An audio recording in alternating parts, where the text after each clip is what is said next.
My self doctor Rita Kumari, department of psychology, Marwari college Ranchi. MA paper 203, psychopathology, unit 5, other disorder, अन्य विकार। उसके अंतर्गत में मैं आज ईटिंग डिसऑर्डर पर चर्चा करूंगी। ईटिंग डिसऑर्डर, भोजन विकार। भोजन विकार क्या है? What is eating disorder?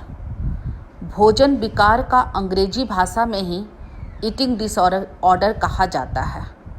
इसमें खाना खाने से संबंधित कई असाधारण और खराब आदतें शामिल होती हैं।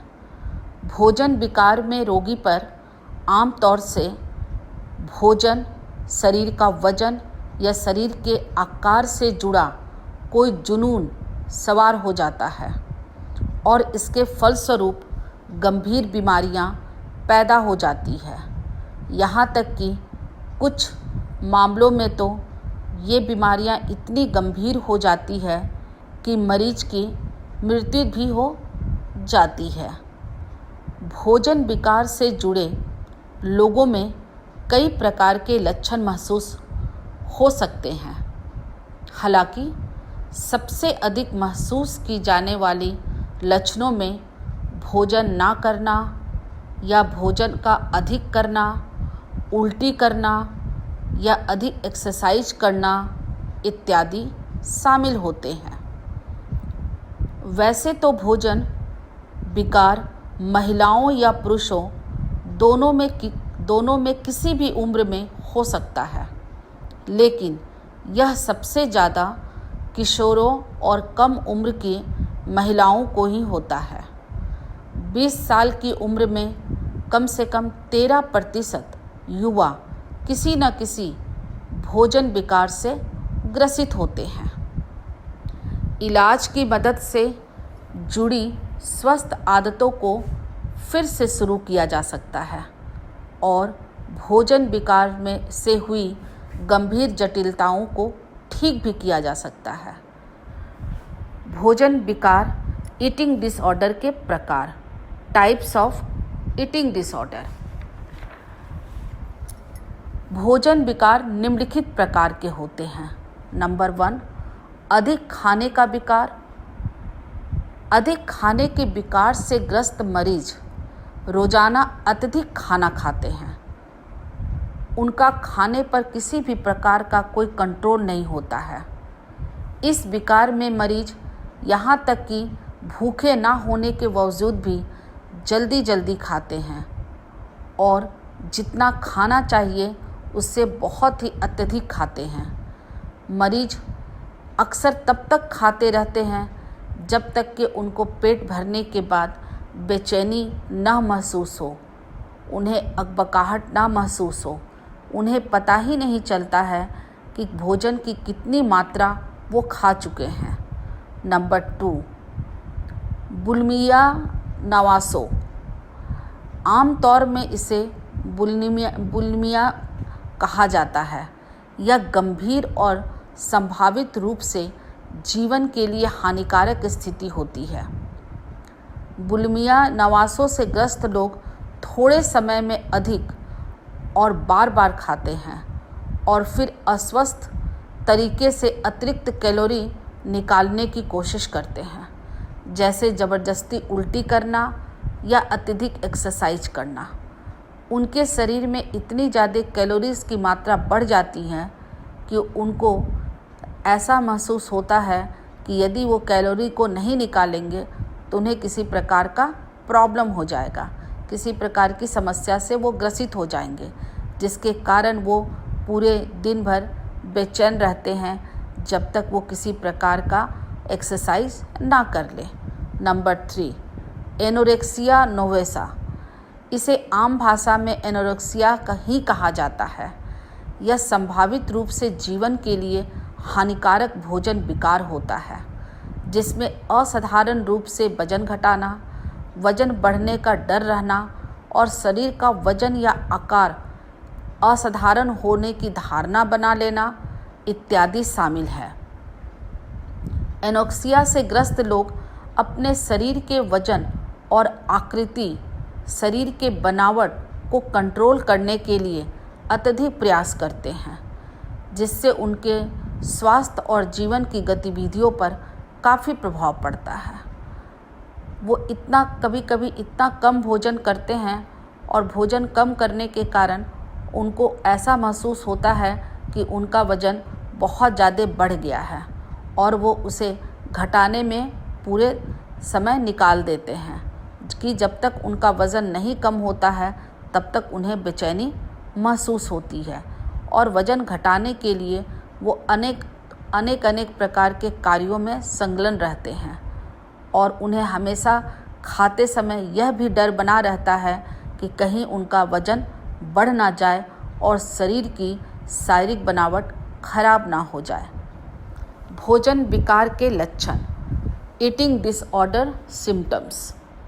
भोजन विकार के निम्नलिखित लक्षण होते हैं। Number 1, anorexia. एनोरेक्सिया से ग्रस्त लोग कैलोरी की मात्रा को बहुत ही कम कर देते हैं और वज़न घटाने के अन्य तरीकों का भी इस्तेमाल करते हैं, जैसे एक्सरसाइज करना, लैक्सेटिव और अन्य डाइटिंग प्रक्रियाओं का इस्तेमाल करना, उल्टी करना इत्यादि। इस विकार में मरीज कम वज़न होने पर भी अपना वज़न कम करने का प्रयास करते रहता है, जो स्वास्थ्य के लिए गंभीर समस्याएं पैदा कर देता है और कभी कभी खुद को भूखा रखने के कारण यह जीवन के लिए घातक स्थिति बना लेता है। नंबर 2, बुलिमिया नोवेसा विकार के मरीज आमतौर पर अपने शरीर के वजन और आकृति यानी कि शारीरिक बनावट को लेकर काफ़ी बेचैन रहते हैं। यहाँ तक कि सामान्य वजन या थोड़ा बहुत ज़्यादा वजन होने पर भी अपने शरीर के साथ बेहद कठोर व्यवहार करने लगते हैं और इतनी ज़्यादा एक्सरसाइज करना शुरू कर देते हैं जिसका प्रभाव उनके शरीर पर काफ़ी ज़्यादा पड़ता है। नंबर 3, अधिक खाने का विकार। इस विकार में मरीज अधिक खाने की आदत होने के कारण अपने आप को घृणित या शर्मिंदा महसूस करते हैं, लेकिन इस विकार वाले लोग किसी भी प्रकार के शर्मिंदगी से ऊपर उठ जाते हैं। उन्हें महसूस ही नहीं होता है कि उन्हें क्या करना चाहिए और क्या नहीं करना चाहिए। जब वो अधिक खाना शुरू कर देते हैं तब वो एक्सरसाइज और उल्टी कर अपनी इस आदत की भरपाई करने की कोशिश करते हैं, लेकिन फिर भी अकेले में मरीज छिपाकर खाने की आदत उनमें पड़ चुकी होती है। अधिक खाने के विकार का दौर कम से कम हफ्ते में एक बार होता है और इस विकार से ग्रस्त लोगों का वजन सामान्य उससे अधिक हो सकता है या फिर वे गंभीर मोटापे से ग्रस्त भी हो सकते हैं। भोजन विकार को खुद से मैनेज करना या काबू करना कठिन होता है। भोजन का विकार आपके जीवन को भी नियंत्रित कर सकता है, लेकिन इसके लिए आपको किसी भी प्रकार की कोई समस्या ना महसूस हो और जल्द से जल्द डॉक्टर की सलाह लेनी चाहिए। यदि ये कठिनाई ज़्यादा बढ़ जाने पर आदमी मानसिक रूप से और शारीरिक रूप से दोनों प्रकार से वो बीमार हो जाता है। दुर्भाग्य से भोजन विकार से ग्रस्त अधिकतर लोगों को ये नहीं लगता है कि उनको उपचार करवाने की ज़रूरत है। यदि अपने जान पहचान के व्यक्ति में भोजन के ऐसे विकार देखने को मिलते हैं तो उसे सलाह देने की आवश्यकता है कि आपको इन कार्यों को नहीं करना चाहिए, जैसे भोजन छोड़ना या ना खाने के बहाने बनाना। नंबर 2, स्वस्थ भोजन पर अत्यधिक ध्यान देना। नंबर 3, जो भोजन परिवार खा रहा है उसको छोड़कर खुद का अलग भोजन बनाना। नंबर 4, सामान्य सामाजिक गतिविधियों से दूर रहना। नंबर 5, वजन बढ़ने को लेकर लगातार चिंतित रहना और अपने वजन की शिकायत करना। नंबर 6, ज़्यादातर समय वजन कम करने के बारे में बातें करना। नंबर 7, बार बार आईना देखना और खुद में गलतियां निकालना। नंबर 8, वजन घटाने के लिए सप्लीमेंट्री या हर्बल डाइट प्रोडक्ट्स का बहुत अधिक उपयोग करना। नंबर 9, अत्यधिक एक्सरसाइज करना। नंबर 10, दांत की परत उतारना जो बार बार उल्टी आने का संकेत हो सकता है। नंबर 11, भोजन करने के दौरान टॉयलेट जाने के लिए भोजन बीच में छोड़ना। नंबर 12, बार बार अधिक मात्रा में मिठाई या अधिक वसा वाले भोजन खाना। नंबर 13, भोजन के दौरान सामान्य मात्रा से भी अधिक खाना। नंबर 14, अपने खाने की आदतों को लेकर शर्मिंदा घृणित महसूस करना। नंबर 15, छिपकर खाना। भोजन विकार के कारण, कॉजेज ऑफ ईटिंग डिसऑर्डर। भोजन विकार के निम्नलिखित 2 कारण होते हैं: आनुवांशिक या जैविक, जेनेटिक एंड बायोलॉजिकल, एंड दूसरा मानसिक या भावात्मक, मेंटल एंड इमोशनल फैक्टर्स।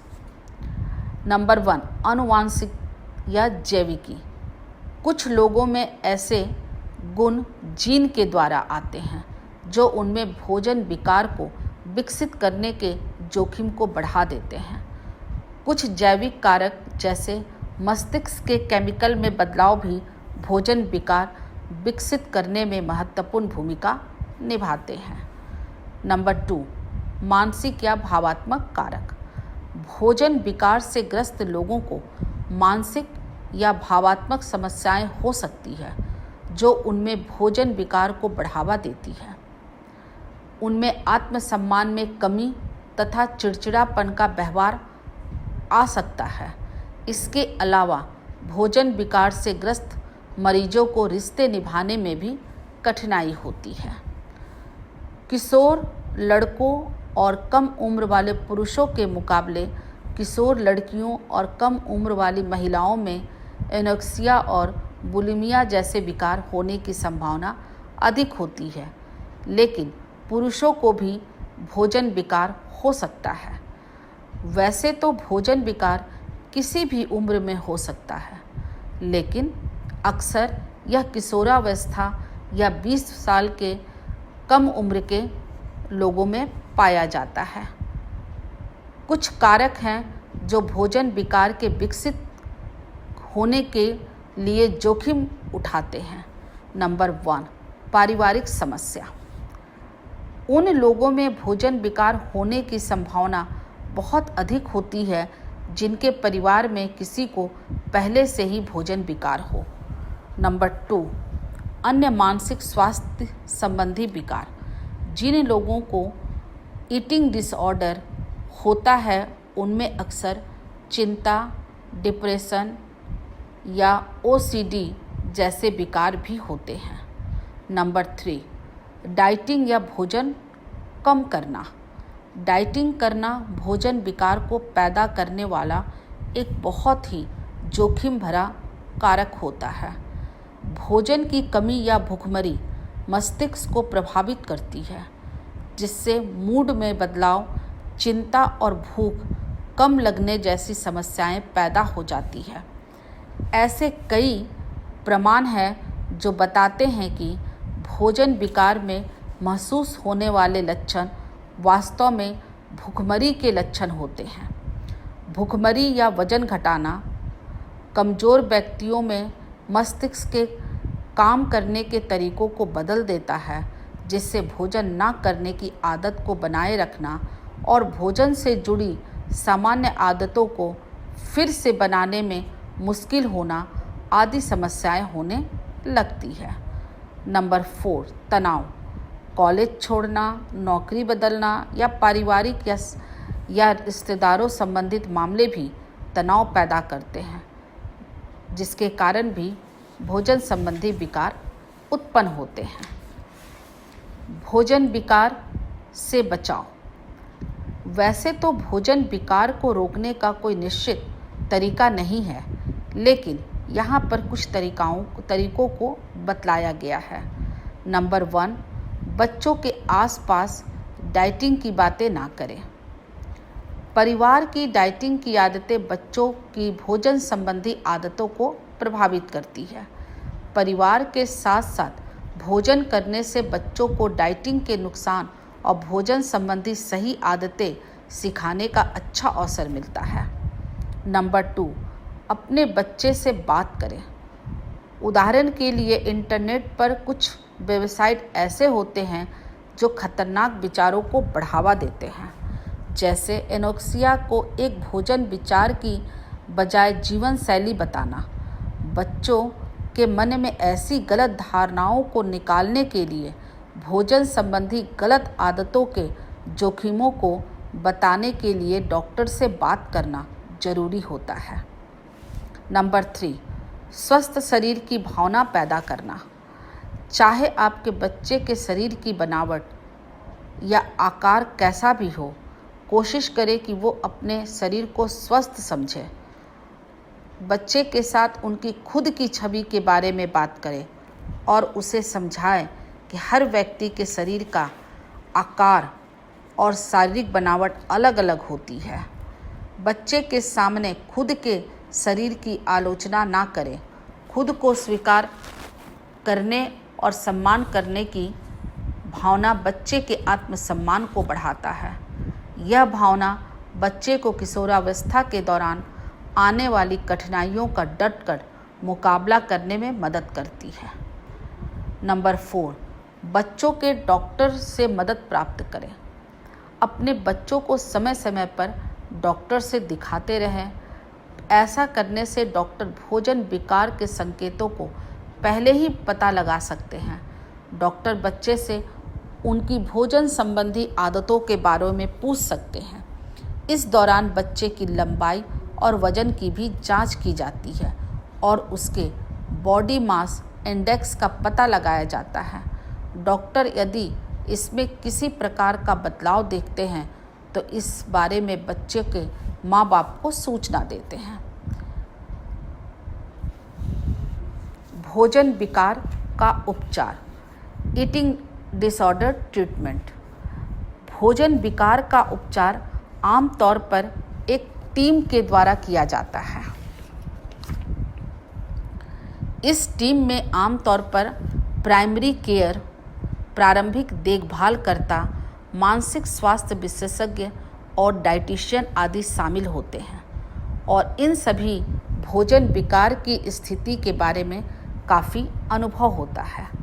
भोजन विकार का इलाज इसके विशिष्ट प्रकार पर निर्भर करता है, लेकिन आमतौर पर इसके इलाज में पोषक तत्वों से संबंधित शिक्षा, मनोरोग चिकित्सा, दवाएं आदि शामिल है। यदि भोजन विकार से जीवन में खतरा आ गया है तो उसे अस्पताल में भर्ती होने की आवश्यकता भी पड़ सकती है। स्वस्थ भोजन खाना।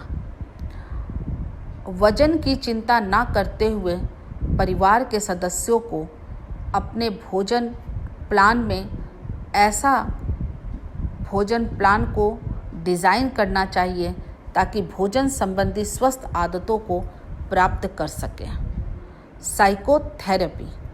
साइकोथेरेपी को टॉक थेरेपी भी कहा जाता है, जो आपकी खाने संबंधी गलत आदतों को सही आदतों में बदलने में काफ़ी मदद करती है। इसमें कई प्रकार की थेरेपी शामिल होती है, जैसे फैमिली बेस्ड थेरेपी, परिवार पर आधारित चिकित्सा। फैमिली बेस्ड थेरेपी को FBT भी कहा जाता है।